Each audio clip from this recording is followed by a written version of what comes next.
একজন জেলা শিক্ষা অফিসারকে পাঠানো হলো একটা হাই স্কুল পরিদর্শনের জন্য। তাকে নির্দেশ দেওয়া হলো পরিদর্শন শেষে স্কুলটি এমপিওভুক্ত করার উপযুক্ত কিনা সেই বিষয়ে ঊর্ধ্বতন কর্তৃপক্ষের নিকট তার মতামত পেশ করবেন। শিক্ষা অফিসার মহোদয়ের আগমন উপলক্ষে স্কুলটাকে পরিপাটি করে সাজানো হলো।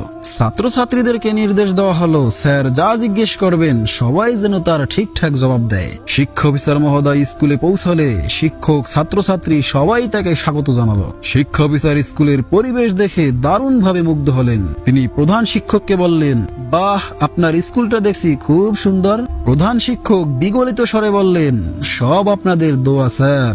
তবে আমি হলফ করে বলতে পারি স্যার, আমার স্কুল দেখে আপনি যেরকম মুগ্ধ হয়েছেন তার চাইতেও বেশি মুগ্ধ হবেন আমার ছাত্রছাত্রীদের মেধা দেখে।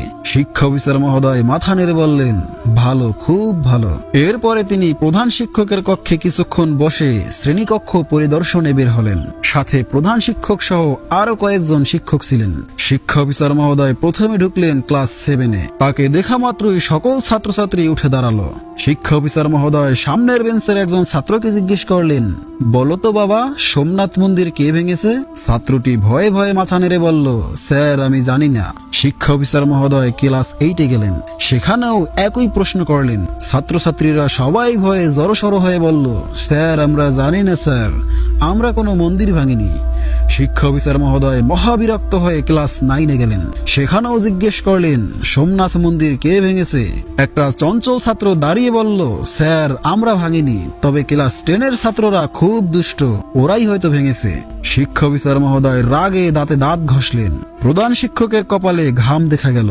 তিনি বুঝে ফেলছেন তার স্কুলের এমপিওভুক্তিটি এ যাত্রায় আর হবে না। শিক্ষা অফিসার মহোদয় এবার ক্লাস 10-এ গেলেন এবং যথারীতি একই প্রশ্ন করলেন। সবাই একই উত্তর দিল, আমরা জানি না স্যার। প্রচন্ড রাগে শিক্ষা অফিসার মহোদয়ের মুখ লাল হয়ে উঠল। তিনি হিংস্র চোখে প্রধান শিক্ষকের দিকে তাকালেন। চিবিয়ে চিবিয়ে বললেন, সোমনাথ মন্দির কে ভেঙেছে এটাই বলতে পারে না, এই আপনার ছাত্র?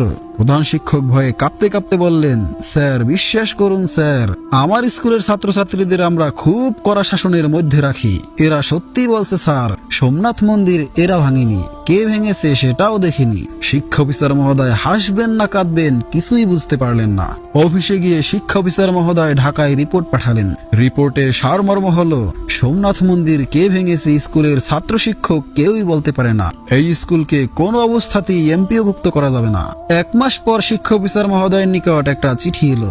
চিঠিতে ওই স্কুলের এমপিওভুক্তির ঘোষণা দেওয়া আছে। চিঠি পরে শিক্ষা অফিসার মহোদয়ের মাথায় আগুন ধরে গেল। তিনি কাল বিলম্ব না করে ঊর্ধ্বতন কর্মকর্তার সাথে আলোচনার জন্য ঢাকার উদ্দেশ্যে রওনা হলেন। হেড অফিসে পৌঁছেই তিনি ঊর্ধ্বতন কর্মকর্তাকে চিঠিটা দেখিয়ে সরাসরি প্রশ্ন করলেন, স্যার এটা আপনি কি করলেন? ঊর্ধ্বতন কর্মকর্তা বললেন, কেন, কি হয়েছে? শিক্ষা অফিসার মহোদয় বললেন, এই স্কুলকে কিভাবে আপনি এমপিওভুক্ত করলেন? ঊর্ধ্বতন কর্মকর্তা বললেন, কেন, সমস্যা কোথায়? শিক্ষা অফিসার মহোদয় বললেন, আমি আমার রিপোর্টে লিখেছিলাম সোমনাথ মন্দির কে ভেঙেছে এই স্কুলের ছাত্র শিক্ষক কেউই জানে না। ঊর্ধ্বতন কর্মকর্তা শিক্ষা অফিসার মহোদয়কে থামিয়ে দিয়ে শক্ত কণ্ঠে বললেন, শুনেন, আপনাকে স্কুলে পাঠানো হয়েছিল পরিদর্শনের জন্য, জিজ্ঞাসাবাদ করার জন্য নয়। আর এরা যদি সোমনাথ মন্দির ভেঙেও থাকে সেটা কখনো আপনার কাছে স্বীকার করবে? শিক্ষা অফিসার মহোদয় অধিক শোকে পাথর হয়ে গেলেন।